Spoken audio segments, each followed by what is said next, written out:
ওয়ালাইকুম এভরিওয়ান, সবাই কেমন আছেন? আলহামদুলিল্লাহ, আমিও ভালো আছি। আজকে ছিল জাপানের গোল্ডেন উইকের তৃতীয় দিন। তাই আমরা সকালবেলা এখন যাব সুপায়। আমাদের গাছ কিনতে হবে, মাছ কিনতে হবে, আরও সবজি কিনবো। সব মিলিয়ে ঝিলে একটা ভিডিও বানাবো, এর জন্য আমি ক্যামেরাটা চালু করে রাখছি। তো সবাই আমাদের সাথে থাকবেন। এই যে কিছু দূর যেতে যেতে দেখলাম যে রাস্তার ধারে পুদিনা পাতা হয়ে আছে। এগুলো কি মানা যায় বলেন? এগুলো কিন্তু কোনো সুপায় কিনতে পাওয়া যায় না। আর আমি অনেক খুঁজতেছিলাম, কখনোই কিন্তু এটা পাইনি। আজকে দেখলাম যে আমাদের চোখের সামনে এগুলো ফুটে আছে, কখনোই চোখেই পড়ে নাই। তো এই দেখেন, আগাছা গাছ হয়ে এগুলো কিন্তু ফুটছে, এগুলো কিন্তু চাষ করে নাই।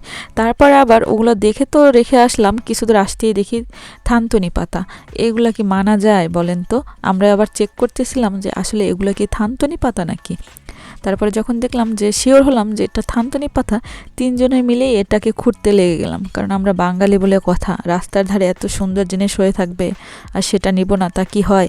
তারপর আমরা দেখতেছিলাম যে আশেপাশে কেউ আছে কিনা। পরে দেখলাম যে কেউ নাই, তাই আমরা মুঠ ভর্তি থানতুনি পাতা নিয়ে নিলাম। এটা দেখে মনে হচ্ছিল যে জুস বানিয়ে খাবো, আর পুদিনা পাতা তো আসেই। এগুলো মনে করে আমরা এগুলো তুলে নিলাম। তারপরে আমরা সুপার উদ্দেশ্যে রওনা দিলাম। এই যে ঢালটা দেখতে পাচ্ছেন, এটা কিন্তু হেঁটে গেলে অনেকটা দূর আর অনেক কষ্ট হয়। কিন্তু আমরা দুইজন এত গল্প করতেছিলাম যে আমরা এই ঢালটা কখন হেঁটে উঠছি আমরা টেরও পাইনি। আমাদের এক কলিগ ও সামনে যেয়ে দাঁড়িয়েছিল, আর ও আমরা যাওয়ার সাথে সাথে বলতেছিল, তোমরা দুজন এত গল্প করতেছিলা যে এই ঢালটাও তোমরা হেঁটে আসছো। কারণ এই ঢালটা কিন্তু সাইকেল দিয়ে উঠলে অনেক ইজি হয়ে যায়, আর হেঁটে আসলে অনেকটা পথ, অনেক কষ্ট হয়। কিন্তু আমরা টেরও পাইনি কখন চলে আসলাম। তারপরে আবার এখানে দাঁড়িয়ে তিনজনে মিলে গল্প করতেছিলাম, আর আমি ফাঁকে একটু চারদিকের ভিউটা নিয়ে নিলাম। দেখেন তো কত সুন্দর জাপানের পরিবেশ, তাই না? আমার তো খুবই ভালো লাগে। আপনাদের যদি ভালো লাগে অবশ্যই আমাকে কমেন্ট করে জানাবেন। তারপরে আমরা যাব মাছের বাজারে। এই যে চলে আসলাম, এখানে কিন্তু অনেক তাজা মাছ পাওয়া যায়। কিন্তু আজকে ভাগ্য খারাপ, আমাদের তাজা মাছ পাই নাই। তো মাছের মাথা পাওয়া যায় 200 ইয়েন করে। এটা কিন্তু অনেক মজা হয়, তাই একটা মাছের মাথা নিয়ে নিল। আজকে কিসের জন্য জানো, ওরা মাছ বিক্রি করতেছিল না, যে তাজা মাছগুলো আসছিল ওগুলা ওরা নিয়ে নিচ্ছে।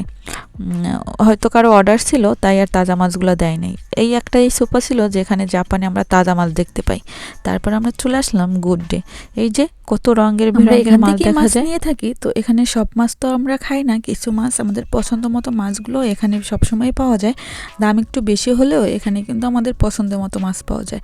বাংলাদেশের মতো সব মাছ পাওয়া যায় না, কিন্তু জাপানে এসে যেটা খেয়ে আমরা অভ্যস্ত ওটাই আমরা এখানে পাই। তারপরে এই যে এরকম মাছের ডিমও পাওয়া যায় মাঝে সাঝে। তো এখানে একটা ডিমই ছিল, দামও খুব সস্তায় ছিল, তো ওটা আমার কলিগ নিয়ে নিছে। আর এই যে যত পোকা মাকা যত কি আছে সব মনে হয় এই সোপাতে আছে। তারপর দেখেন সবজি নিতে আসলাম, দেখলাম যে ফুলকপি বাঁধাকপির অনেক দাম, তাই আর বাঁধাকপি নেওয়া হলো না। এখান থেকে আমার বাজার করার কোনো উদ্দেশ্যই ছিল না, তো আমি একটা আনারস নিয়ে নিছি, আর আমার কলিগরা বাজার করে নিছে। আমি আসছি মূলত গাছ কিনতে, আমি কোনো বাজার করতে আসিনি। তাও কিন্তু আমার গায়ে বেজে কিছু না কিছু চলেই যাবে। সুপাতে আসলে এমনই হয় যে কিছু নিব না বাসা থেকে বলে আসি, তারপরে 1000-2000 টাকার বাজার চলে যায়। আসলে প্রতিবারই এমন হয়, প্রতিবারই ভাবি যে না কিছু নিব না, তারপরে আস্তে আস্তে কিন্তু কিছু জিনিস পছন্দই হয়ে যায়। যেমন আজকে গাছ নিতে আসছি, কিন্তু আমার 2 ছোপাতেই আমার অনেকগুলো টাকাই নষ্ট হয়েছে। এই যে এখন গাছগুলো আমি খুঁজতেছিলাম, আজকে আমি নিব পুঁই শাকের চারা। আমার সব গাছ লাগানো হয়ে গেছে পছন্দ অনুযায়ী, কিন্তু পুঁই শাকটা বাকি আছে। আর এদিকে এত জ্বর হচ্ছিল যে বাতাস, দেখেন গাছগুলো কেমন দোলাচ্ছিল, মনে হচ্ছিল যে ওরা ভেঙে যাবে। তো না, কিছুই হয় না, ওদের এরকম বাতাস খাওয়ার অভ্যাস আছে, তাই ওদেরকে বাইরে দিয়ে রাখছে।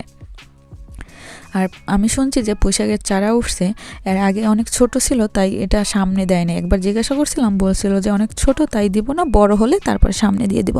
কিন্তু পাচ্ছিলাম না খুঁজে খুঁজে। তখন আমার মনটা অনেক খারাপ হচ্ছিল যে না, এবারও যদি পুঁইশাকটা না পাই হয়তো আরও 1 সপ্তাহ গ্যাপ হয়ে যাবে লাগাতে। কিন্তু পুঁইশাকের জন্যই কিন্তু আমার খুব খারাপ লাগতেছিল যে কবে পুঁইশাক লাগাবো। কিন্তু না, আলহামদুলিল্লাহ খুঁজে খুঁজে পেয়ে গেলাম। দেখলাম যে একদম লাস্টের দিকে এক কোণাতেই পুঁইশাকগুলো রেখে দিয়েছে। দেখে আমার এত ভালো লাগছে, আমি এখান থেকে 4টা পুঁইশাকের চারা বেছে বেছে নিয়ে নিছি। বেশি নিব না, বেশি নিলে আবার খেতে জায়গা হবে না, যেহেতু লাল শাক লাগিয়েছি। এই যে এখানে আমার কলিগের জন্য নিছি, আমিও নিয়ে নিলাম। তারপর আমার এক কলিগের জন্য সার নেওয়ার জন্য আসছিলাম, তো ওই সারটা আমি নিতে পারি নাই, আমি ভুলে গেছি আমার প্যাকেটের কালারটা।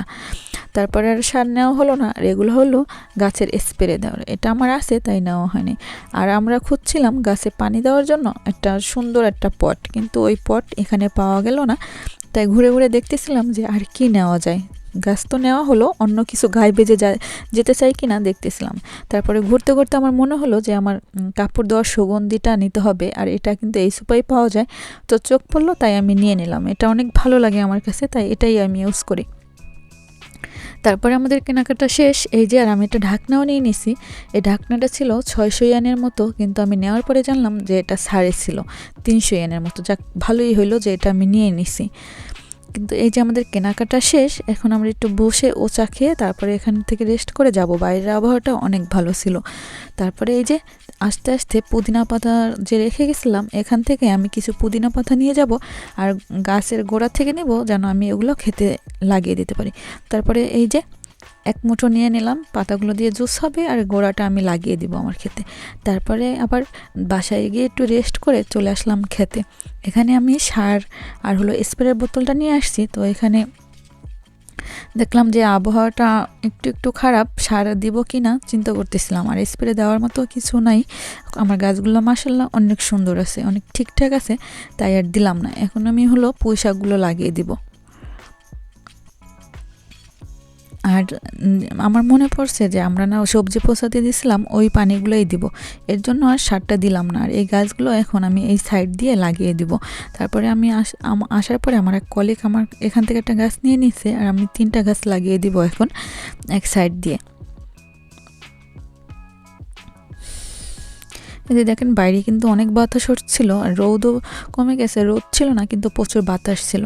এই যে বিসমিল্লাহ বলে আমি গাছ লাগিয়ে দিছি। এখানে আমি 2টা গাছ লাগিয়ে দিব, সরি আমি 2টা গাছই লাগিয়েছি, আর 2টা গাছ আমি 2জনকে দিয়ে দিছি। আর আমি 2টা গাছই লাগাইছি। এখানে আমি পুঁই শাকের কিছু বিচিও আছে, আর যদি আমার কাছে ভালো লাগে তাহলে আমি আবার পরবর্তীতে আবার 2টা গাছ এনে আমি লাগিয়ে দিব। দেখি, আমার মনে হলো যে সবখানে লাল শাকের বিচি আছে, তাই আপাতত 2টাই লাগাই। লাল শাকগুলো উঠালে তারপর আমি গাছ লাগাতে পারবো। এই যে গাছ 2টা লাগিয়ে দিছি। তো এখানে অল্প পানি দিয়ে নিছি, আর এই যে আমার কলিগ আর আমি এখানে যে সবজিগুলো পচাতে দিছিলাম ওগুলো একটা বালতির ভিতরে ওই পানিগুলো মিক্সড করতেছিলাম। এখানে কিন্তু আমাদের এখানে যারা মানে আমরা 2জনের মিলেই সবজি পচাই, 1 সপ্তাহ সবজিগুলো এখানে রাখি, ওগুলো আবার এই যে 1 সপ্তাহ পর এরকম পানি মিশিয়ে দিয়ে রাখি। এর বুদ্ধিটা ছিল আমার কলিগের।